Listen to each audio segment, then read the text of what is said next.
É uma alegria. Cezinha me convidou para trazer uma palavra sobre Jesus. E é muito emocionante para mim falar sobre Jesus, porque ele é o amor da minha vida. São 20 e poucos anos, estou vendo uns jovens aqui que me conhecem. Quando eu converti na comunidade, era ali na Contorno, e eu me apaixonei por ele totalmente. E hoje eu vou falar, vou passando assim mesmo, amor. Eu não sei, eu não estou muito acostumada com tecnologia, então isso aqui eu não consigo mexer muito, então eu vou passando assim, tá? E quem é Jesus para você? Em Mateus 1:21, a palavra fala que ela dará à luz um filho e o nome dele será Jesus. Nos evangelhos, os 4 primeiros, esse nome aparece mais ou menos 600 vezes. Mas o que eu acho mais maravilhoso é a simplicidade de Deus em escolher o nome Jesus. Por quê? Porque Jesus é um nome simples. Ele é um nome acessível. E no Antigo Testamento era conhecido como Jeová. E a gente vê várias passagens no Antigo Testamento que traz esse nome Jeová. E vários personagens também que tiveram experiência com Jeová. Então, Jesus é um nome simples, conhecido como Yeshua. Ele era completamente humano e completamente divino.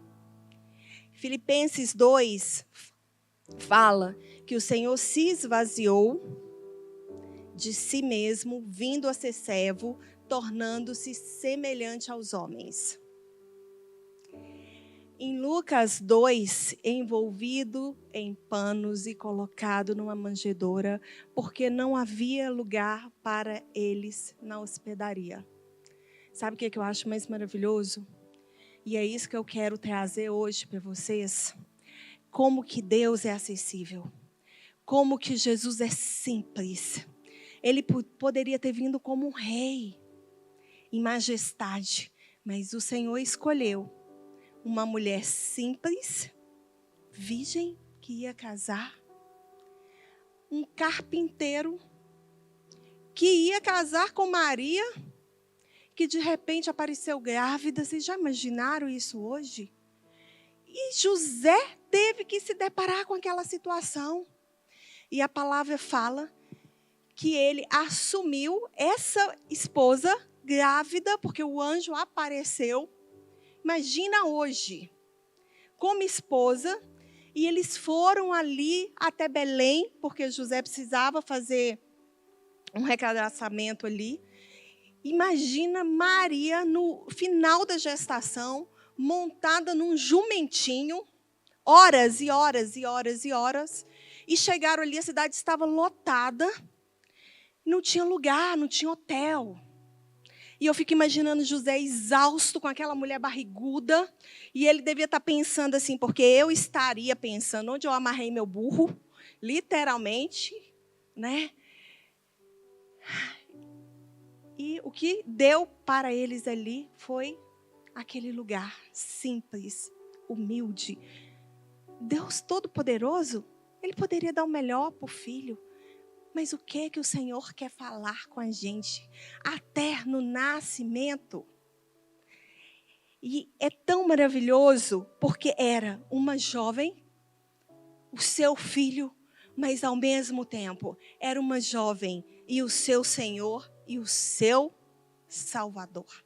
Eu imagino aquela mulher com aquele rei ali, que era um bebê. O primeiro choro de Jesus foi ouvido por uma mulher simples, por um homem humilde, que era um carpinteiro. Mas lá fora, os céus resplandeciam a glória do Senhor. Luzes, os anjos em festa, porque o próprio rei tinha nascido ali. E os pastores viram e os reis viram e foram ali para adorar o Senhor. E a palavra de Deus fala aqui. Peraí.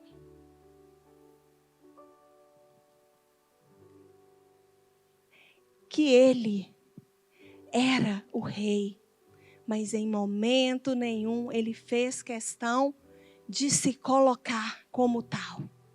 E sabe por quê? Para que você e eu tivesse acesso a ele. Jesus escolheu se tornar amigo de pecadores. Isso é maravilhoso. Ele cresceu e tinha uma vida simples. Ele podia continuar na vida simples dele. O pai ensinou, ele se tornou carpinteiro, numa cidadezinha pequena, simples, pacata. Por quê? Por que respondeu o chamado? Um chamado? Morrer por pecadores? Sofrer? Ser perseguido? Rejeitado? Maltratado? Ele podia ter ficado quietinho. Quantas vezes nós ficamos quietos? Quantas vezes Deus tem um chamado para a nossa vida? Mas a gente prefere o nosso conforto, estar seguro, não ser envergonhado, não ser exposto. Mas Jesus não deu conta e ele atendeu o chamado. E sabe por que ele atendeu o chamado? Por você e por mim. Sabe por quê? Porque ele ouvia o clamor. Porque a compaixão e a divindade que existia entre ele, que era homem, sentia tudo, mas era Deus. Ele não deu conta do clamor dos desesperados, dos aflitos, dos pecadores, dos abandonados. E ele foi. Ele foi. E ele falou: Deus, eis-me aqui. Eis-me aqui. Eis-me aqui pela vida da Andréia. Eis-me aqui pela vida da Catarina. Eis-me aqui pela vida do Roberto. E a virgem ficará grávida e dará à luz a um filho. E sabe como que ele vai chamar? Emanuel. Deus conosco, do hebraico Emanu, conosco. Sabe por quê? Porque Deus é Deus e você. É Deus e você. É Deus e você. E por isso ele veio de uma forma tão simples, de uma forma tão humana. E ele escolheu viver.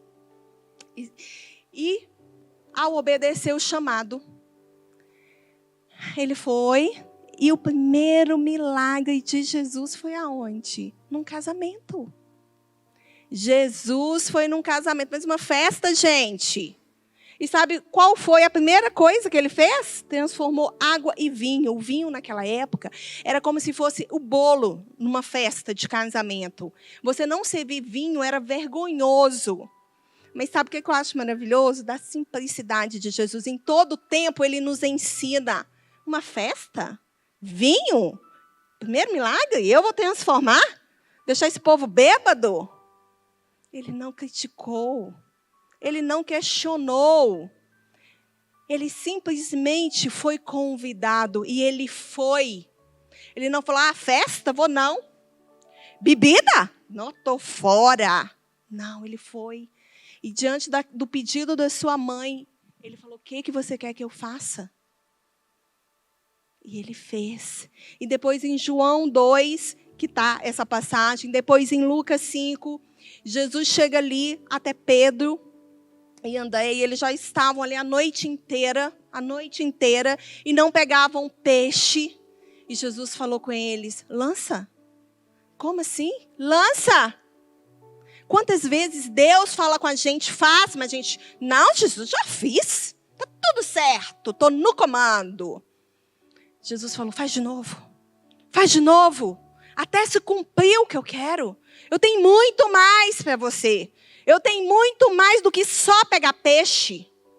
Eu quero que você pegue vidas. Vem comigo. Mas primeiro eu vou mostrar que eu faço vocês pegarem peixe. Primeiro eu vou te honrar. Primeiro eu vou te abençoar. E é tão interessante que Deus chamou aqueles que estavam fazendo. Eles estavam a noite inteira. E Pedro vira para ele e fala assim, eu vou lançar. Mas porque o Senhor está mandando. E foi tanto peixe, tanto peixe, tanto peixe, que não deu conta.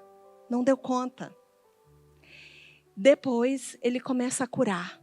E aí, em Mateus 5, ele cura um homem aleijado, que não conseguia andar. E os amigos desse homem o fizeram descer pelo teto. Por quê? Podia entrar pela porta? Dependência.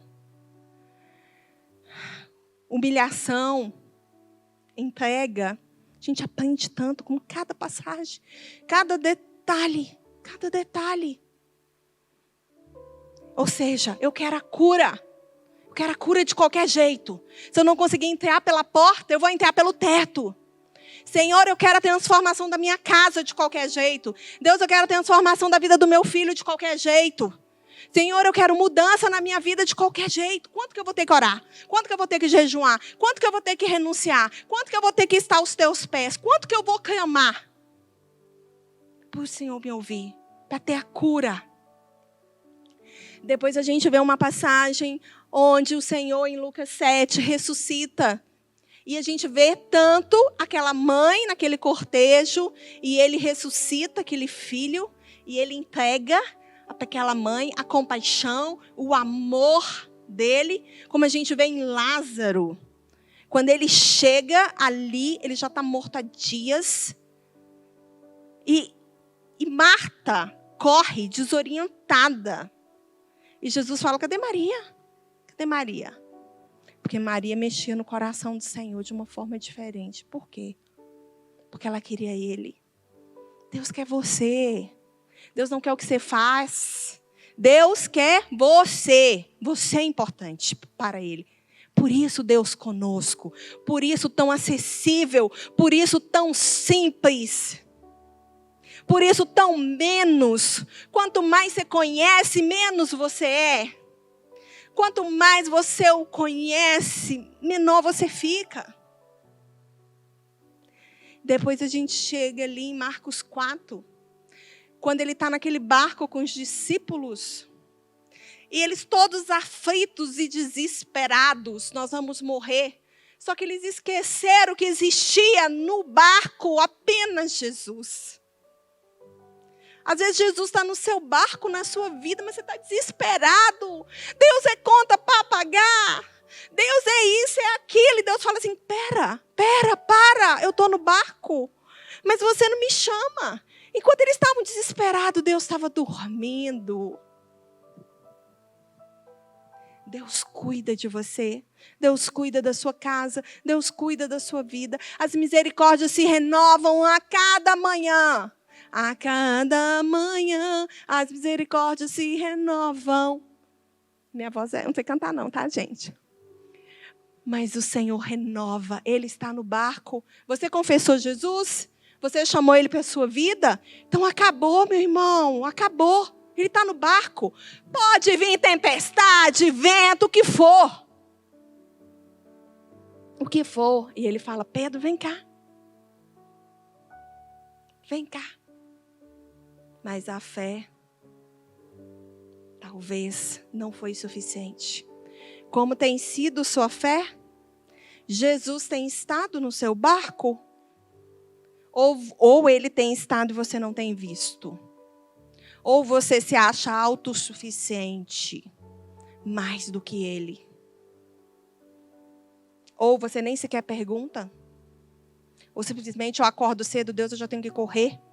Porque no meu trabalho, no menino, na casa, no final da noite, Jesus nem viu o dia passar. Tem misericórdia da minha vida, dormi, acabou. Nem sequer. E eu não estou falando, gente, que a gente tem a vida fácil. Eu também não tenho. Acordo 5 horas da manhã, levo o menino na escola, faço faculdade de psicologia, sou nutricionista, atendo consultório, sou pastora aqui da comunidade, aconselho, marido ali, aquele gatão, que eu tenho que dar conta dele. Então, gente, é demanda. E viver faz parte. E sabe o que acontece? Eu pego muita gente no consultório. Doente, cristão, abatido, tomando um mundo de medicação. Medicação para acordar, medicação para levantar, medicação para ânimo. Porque talvez Jesus está no barco e não está vendo. Entendeu? Porque eu posso estar lavando uma louça e posso estar adorando. Eu posso estar dirigindo um carro e posso estar orando em língua. Eu posso estar vendo toda a situação e ver de forma diferente. Como que eu tenho escolhido ver a tempestade? Com Jesus no barco ou fora? Em João 6, ele alimenta 5.000 pessoas. Mais uma vez, os discípulos desesperados. Aquele monte de pessoa para dar de comer, gente. Vocês têm noção que é isso? O que você tem, meu filho? Eu tenho uns peixinhos, uns pãozinhos aqui. Ferrou. Eu desesperava. Eu não tenho fé para isso hoje. Quando eu converti, há 20 e poucos anos, eu falo que eu tinha mais fé. Eu era doida. Se hoje eu sou doida por Jesus, naquela época eu era doida. E eu converti no avivamento. Eu e mais 3 jovens. Deixou o Neif doido. Que era na Contorno. Nossa, eu rolava no chão, pendurava, adorava. Era um fogo doido. E o povo achava que era demônio. Olha o demônio, que não foi nada. Ele que está amarrado. Foi Jesus mesmo. Mudou minha vida. E eu converti no avivamento, na época do Dan Duque. Né? Converti com o Gregório Macnucci, que era um avivalista. E desde esse momento a minha vida mudou. O fogo de Deus me consumiu e eu fiquei apaixonada e abandonei tudo. E abandonei tudo pelo Senhor, isso tem 20 e poucos anos. E é uma caminhada. Até hoje, eu também tenho. Eu olho e falo, 5.000 pessoas? Falo, meu Deus, tem misericórdia da minha vida. Renova a minha fé todo dia. Nos faz andar sobre as águas. Nos faz ver o Senhor multiplicar os peixes, os pães. Só que eles deram o que eles tinham. Eles deram o que eles tinham. Jesus sempre vai pedir uma ação sua. Eu, às vezes, pego muitos irmãos no aconselhamento pastoral de mulheres. Minha irmã, eu estou aqui. Estou aqui. E como assim? Só aqui. Mas, minha irmã, vamos fazer alguma coisa? Sabe fazer um crochê? Vamos fazer um crochê? Sabe fazer um doce? Vamos fazer um doce? Onde Deus te chamou? Faça alguma coisa. Faça o mínimo. Se Deus te chamou para orar, ore da melhor forma. Se Deus te chamou para ser bênção, aconselhar, aconselhe da melhor forma. Dentro daquilo que você dá conta.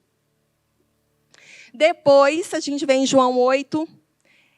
Essa passagem, gente, eu acho maravilhoso. Quando ele pega aquela mulher ali em adultério. Jesus não, o povo pega. E eles já estavam prontos para matar aquela mulher. Imagina hoje, gente, eu ia ser a primeira. Nossa, irmã de Deus, uma fofocaiada doida na igreja, misericórdia. Você viu? Menina, eu nem te conto, traiu a irmã. Pois é, babado daqueles. Ninguém vem fazer fofoca para mim aqui. Não tem um fofoqueiro que me conta as coisas aqui nessa igreja? Fico impressionada. Porque só tem o fofoqueiro porque tem o que escuta. Então, se você está escutando fofoca e rendendo, irmão, eu quero te dizer que a coisa está feia. Viu? Está feia. E Jesus chega, vê aquela mulher, eu imagino a compaixão. Ele era o que poderia colocar o dedo. E ele fica quieto, e aqueles lá, todos, cheio de razão, e de santidade, né? E de soberba, nós somos bambambam cristão, nós somos evangélicos, tal. Fulano espírito, nossa, vai para o inferno, hein, irmão? O outro, ixi, esse aí católico cheio de imagem. Irmãos, nós precisamos ter atenção. Quem conhece o coração do homem é Jesus. A gente tem que ter muito cuidado em apontar o dedo e falar, você vai para o inferno, você não é de Deus. Eu posso te falar que eu conheço evangélicos, eu não estou falando para ninguém desviar não, tá, gente? Que não tem vida com Deus. Uma mentirada, adultério, pornografia, fofoca, mentira. E daí para ladeira abaixo.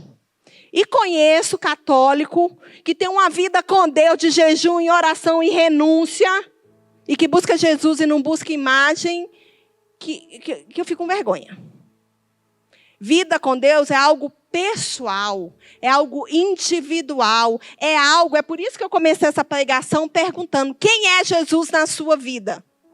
Porque se você acha que Jesus é uma religião e que você está aqui na comunidade por causa do Neifão, inclusive Rebeca está ali no fundo, e quando o Neifão for para a glória, você tem que estar firme com Jesus. Porque se for isso, meu irmão, você está ferrado. Porque a coisa está apertando. Nós somos bombardeados o tempo inteiro de mentira, de prostituição, de o escambau. Então, se você não sabe quem é esse Jesus, está difícil. E ele, diante daquela situação, ele fala: quem é que vai atirar a primeira pedra? Quem é que não tem aqui um erro, um pecado? Quem que é? Quem que é o bambambam daqui hoje? Porque eu tenho 20 e poucos anos que eu conheço Jesus e todo dia eu peço a misericórdia dele na minha vida. Para não chutar o cachorro, para não brigar com o menino, para não queimar o arroz e jogar panela. Todo dia eu falo: Deus me ajuda, porque a minha natureza é ruim e eu preciso do Senhor. E aí, sabe o que aconteceu? Não ficou nenhum. Todos foram embora. E ele pegou aquela mulher, e eu imagino, e ele falou: filha, eu te amo desse jeito. Eu te amo desse jeito. Vem. Agora não peques mais. Seja curada, seja transformada, seja renovada. E é isso que Deus faz. Jesus tocou e transformou os improváveis e os intocáveis. Esse é o meu Jesus lindo, maravilhoso.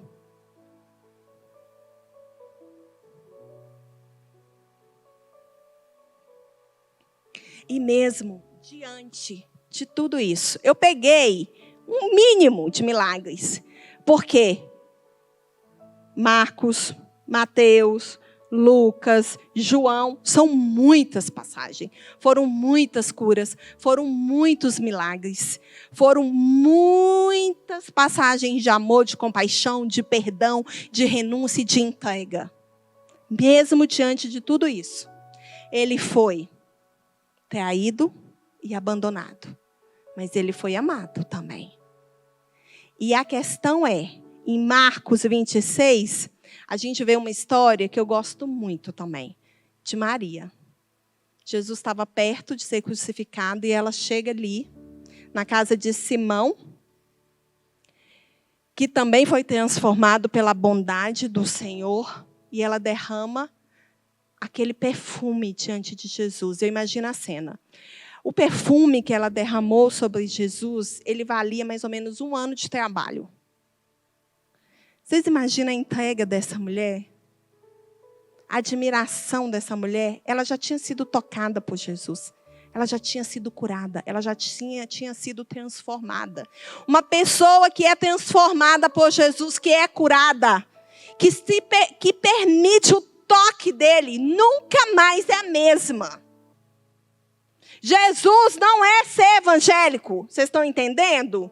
Jesus é o meu companheiro de vida. É o meu amigo pessoal que acorda comigo e dorme comigo e que está comigo na aflição, na tristeza, na alegria, na dor, na doença, em todos os momentos. Na minha fraqueza, no meu desespero, no meu choro, no meu pecado, naquilo que eu não alcancei. É esse. E que eu tenho que convidá-lo para fazer parte da minha vida. Então, o que é um perfume de 1 ano de trabalho? Mas todos que estavam em volta criticaram. Talvez eles não conheceram como ela. E qual que era a diferença? Qual que era? Qual tem sido? O tamanho, o quanto você o conhece. Você está disposto? Não, mas eu reclamo para dar o dízimo. E, falar comigo, tá? Dízimo eu não reclamo, não. Mas oferta, preciso melhorar. Estou ruim. Ixi, Maria, dá oferta. Misericórdia. Meu marido é mais abençoado para dar oferta que eu. Eu dou menos. Ou seja, preciso converter meu coração. Depois eu tenho quem? João. Em João 13, eu tenho quem lá? Judas. Judas, gente? Judas. Judas comia com Jesus, era um dos 12. E eu fico imaginando, porque foi uma ideia dele. A palavra fala que foi uma ideia dele. Não foi ninguém que chegou e falou aqui, vamos fazer um esqueminha? Jesus é procurado, te dou uma grande nota, vai ficar bem de vida o resto da vida. Não, foi uma ideia dele. Mas foi uma ideia dele influenciado por Satanás, tá? Só que Pedro, que é o versículo seguinte, Mateus 26, ele também falou que não negaria Jesus. Só que tem diferença aí. Porque mesmo Jesus, sabendo que Judas iria entregá-lo à morte, ele chama Judas de filho. Mesmo diante disso, ele chama Judas de amigo. Meu amigo. Pensa isso, gente. Que coração que é esse? Que Deus que é esse? Eu ia querer era triturar ele. Porque eu sou ruim, né? Eu não sou Jesus. Estou no aperfeiçoamento dele. Mas imagina. E ao mesmo tempo, eu tenho Pedro, que negou, mas que quando ele olhou para Jesus, ele se arrependeu.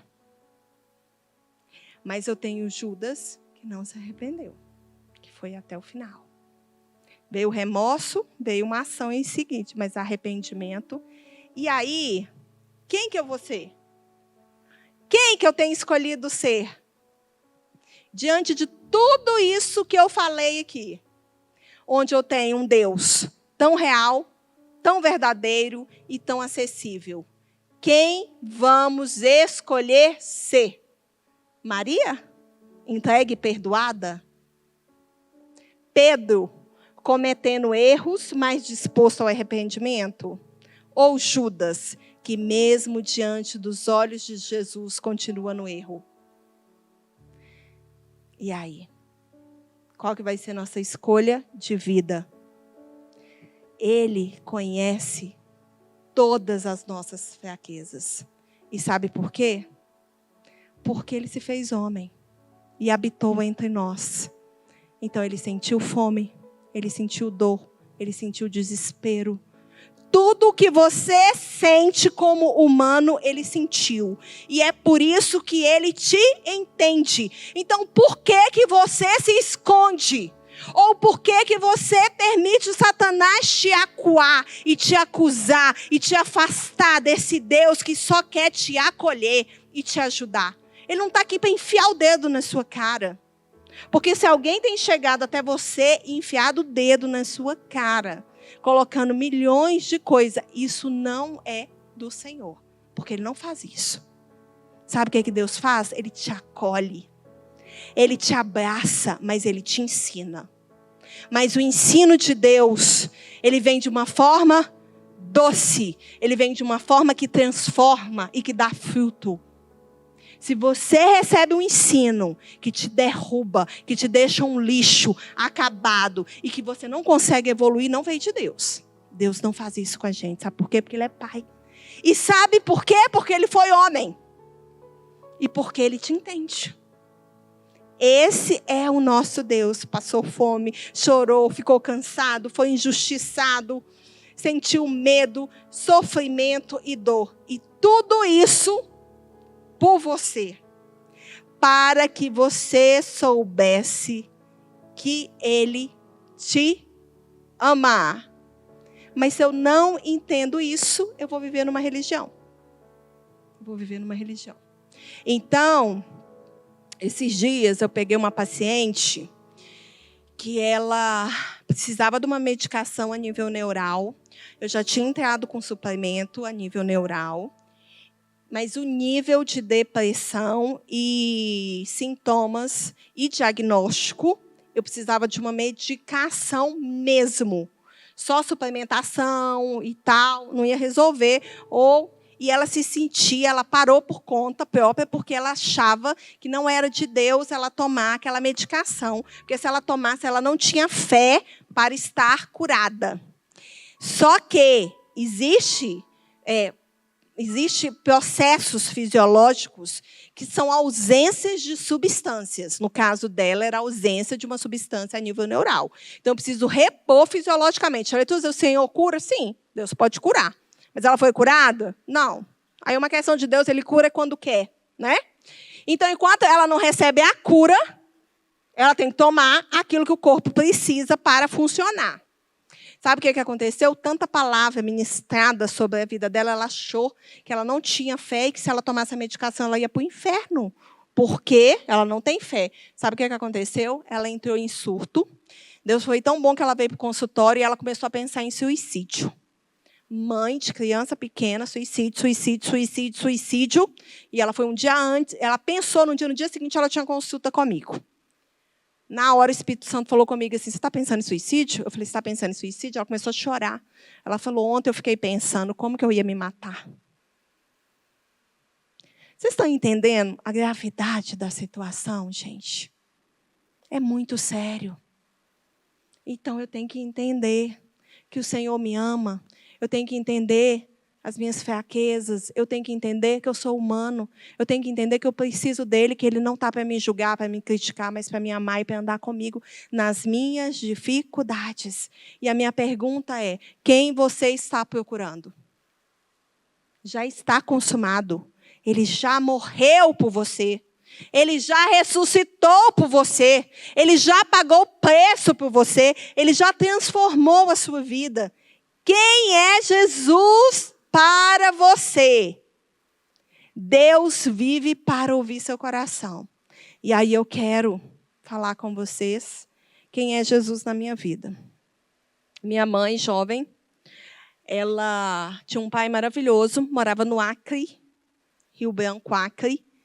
E o pai fazia tudo que ela queria a vida inteira. Então, ela, jovem, resolveu ir para o Rio de Janeiro com 17 anos. Foi trabalhar na Globo. E não conhecia Jesus, óbvio. E ela engravidou. Conheceu um rapaz, engravidou. E esse rapaz abandonou ela grávida. Ela tinha a opção de abortar, mas ela não abortou. E voltou para Rio Branco, sozinha. E depois ela conheceu. E aí, esse bebê era eu. Então, estou aqui hoje. Depois e aí, quando eu nasci, com umas 2 semanas, 3 semanas, ela conheceu o meu pai, que era um policial federal, que tinha acabado de chegar no estado do Acre, e que viu ela, ficou apaixonado e foi até a casa dela. E aí escutou o choro e falou, quem é esse bebê? Ela falou, não, é a minha bebê. E aí ele se apaixonou, me deu o nome dele, é o pai do meu irmão, né? E foi o meu pai. Só que ele era um policial. Um dos policiais mais perigosos que existia no Acre. Para vocês terem uma ideia, na época, o Romeu Tumas, que era presidente da Polícia Federal em Brasília, mandava um jato buscar ele para fazer a segurança dele.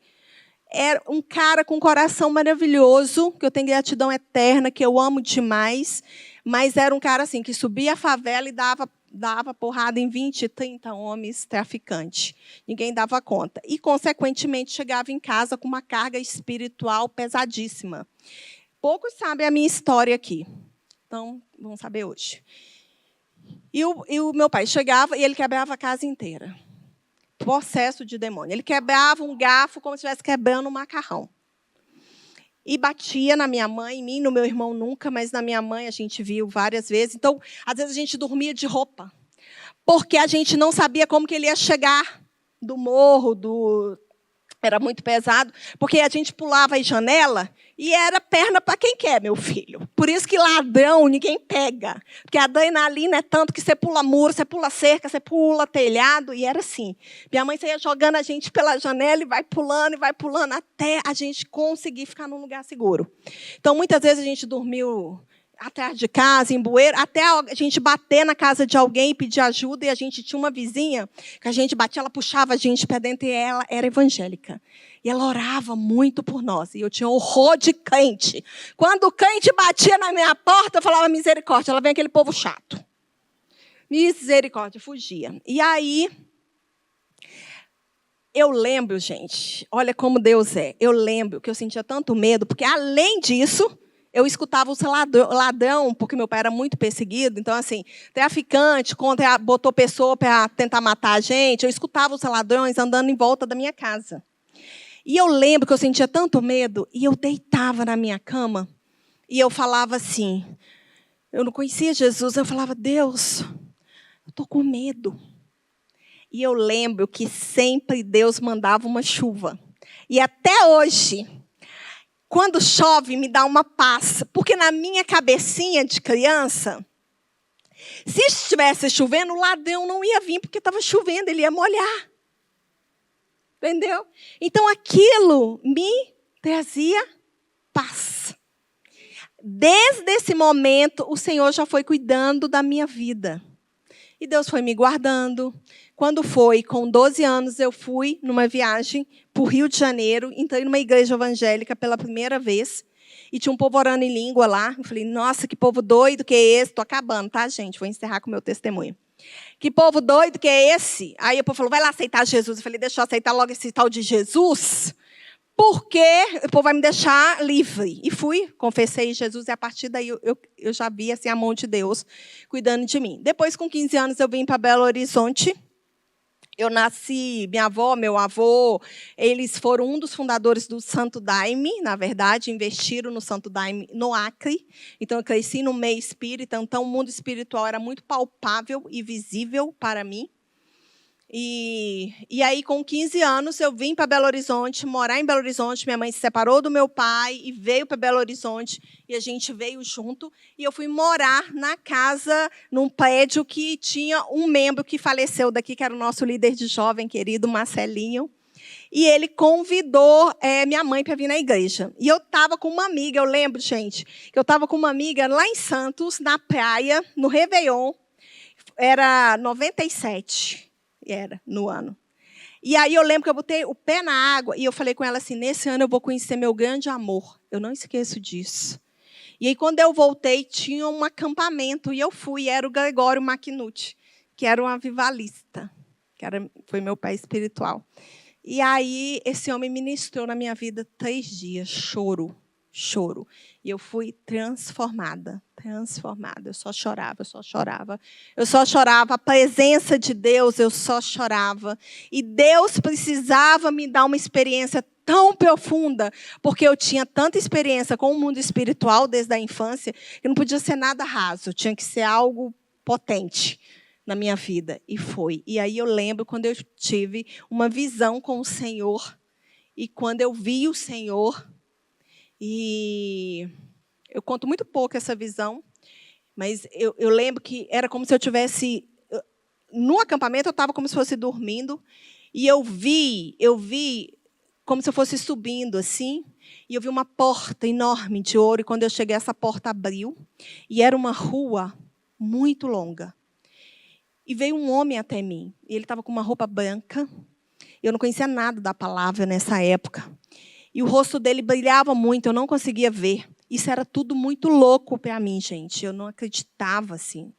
E aí ele me pegava. E eu lembro que do lado direito tinha como se fosse um buquê de flores, com um caule só, e o buquê. E ele me dava, e ele começava a correr comigo nessa cidade. E eu lembro que uma coisa que me chamou muita atenção foi que a luz do fundo não era sol. Era uma luz que iluminava todo aquele lugar. E aí ele me levava num rio, e ele botou a mão na minha cabeça, e ele falou, eu te batizo em nome do meu Pai, em meu nome, no nome do Espírito Santo. E eu voltei, o Gregório falando assim, deixa a Sansão descansar. Quando eu saí desse acampamento, eu nunca mais fui a mesma. Eu tinha um namorado ficante do mundo, eu terminei. Eu tinha amigos do mundo, eu deixei. Eu era uma pessoa patricinha, snob, o Senhor foi mudando a minha vida. Eu era aquela assim, que ficava com um e tinha dois na fila, sabe? A do bam, bam, bam. Eu era a do bam, bam, bam. E aí converti. E aí quando foi, no meio do ano, eu conheci na igreja, apaixonei por Jesus, meu primeiro amor, conheci meu marido. Meu marido, eu tenho que falar, né, gente? Ele era uma pessoinha simples. Uma blusinha simples, todo assim. E eu só namorava o cara de carro importado, né? Lógico. Os conceitos, tudo errado. Aí, Deus me fala num sonho que era este homem. Este homem não tinha um gato para puxar pelo rabo, e nem eu. Nada, nada. Era a pessoa que eu menos escolhi. Eu falo que eu acompanhei ele quando a ação estava em baixa. Entendeu? Mas eu nem imaginei que este homem a ação ia subir tanto, gente. Porque Deus é bom. Entendeu? O homem é bem sucedido de Deus, bonitão. É isso que Deus faz com a gente. Entendeu? Glória a Deus. E a gente fez vamos fazer 22 anos de casado, temos 2 filhos. Senhor. Então, Deus é isso. E aí, aquele pai que eu não tive, o Senhor foi. Aquela tristeza, aquele medo, toda a insegurança da minha vida, o Senhor foi mudando a minha história e vai mudando a cada dia. O Senhor me deu um marido que não me batia. Deus foi sendo o meu Senhor em cada momento. Esse Jesus foi o meu Jesus, foi o meu melhor amigo, foi aquele que me colocou no colo. Foi aquele que no ano passado, quando o câncer da minha mãe voltou pela segunda vez, que vocês me acompanharam, que na hora que eu ia desesperar, ele falava assim, estou no controle. Eu estou no barco, eu estou no barco, eu estou no barco com você. Pode estar caindo o que for, despencando e doendo. Eu não quero saber, eu estou no barco. E que na hora que vem o desespero, e que vinha o desespero quando eu era criança, ele estava no barco. E que hoje, quando eu me sinto fraca e impotente, quando o Cezinha me convidou, eu falei, Deus, hoje estou morrendo de medo de dar lá a palavra, eu já dei em culto pequeno, culto grande. E aí o Senhor fala, eu estou no barco, não é você. Onde você quer chegar? Qual que é seu sonho? Deus se importa com os detalhes da sua vida. Porque Ele é acessível. Porque Ele te ama. E porque Ele se fez homem e morreu e veio por você. Porque Ele quer ouvir o seu coração. Então eu quero orar com você. E eu quero que você feche seus olhos. Pode tocar um louvor, Gabriel, para mim. E que você busque quem é Jesus para você. Quem tem sido. Quem tem sido Jesus? Uma religião, um Deus bonito, ou que é moda, ou um escape, um socorro. Ou Papai Noel, que na hora que eu quero eu peço presente, mas que eu nunca tenho tempo. Ou ele tem sido meu amigo. Em todos os momentos. Em todos os momentos. Aquele que está comigo na dor, na tristeza, na alegria, na vitória, na dificuldade, na fraqueza. Quem tem sido Jesus? Deus, em nome de Jesus, eu quero orar por cada vida aqui agora. Senhor, em nome de Jesus, eu quero repreender toda a ação de Satanás nas mentes e nos corações. Todo espírito de acusação do inferno, toda depressão, ansiedade, perturbação, mentira sobre cada mente, sobre cada coração. Senhor, em nome de Jesus, eu quero declarar agora a Tua palavra e a Tua promessa e o sangue do Cordeiro derramado naquela cruz por cada vida aqui. Senhor, eles não são bastardos, nem rejeitados, nem ignorados, mas eles são filhos. Filhos amados e queridos, e um preço foi pago. Por isso eu quero declarar agora diante do mundo espiritual, que todo demônio tire a mão de cada vida, de cada mente, de cada coração, de cada casa, de cada família aqui. E que a glória e o poder de Deus e o sangue de Jesus venha com restauração, com cura. Que você seja atraído, inundado e cheio da presença de Deus que transforma, que cura. Assim como aquela mulher que foi tocada e a vida dela nunca mais foi a mesma.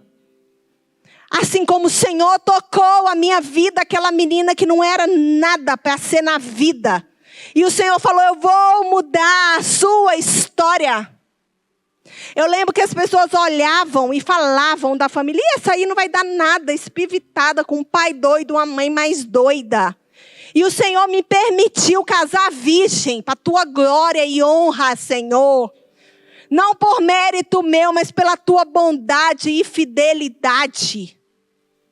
Oh Deus, o Senhor mudou a minha história e aquela que não era para ser nada, o Senhor se tornou o meu melhor amigo.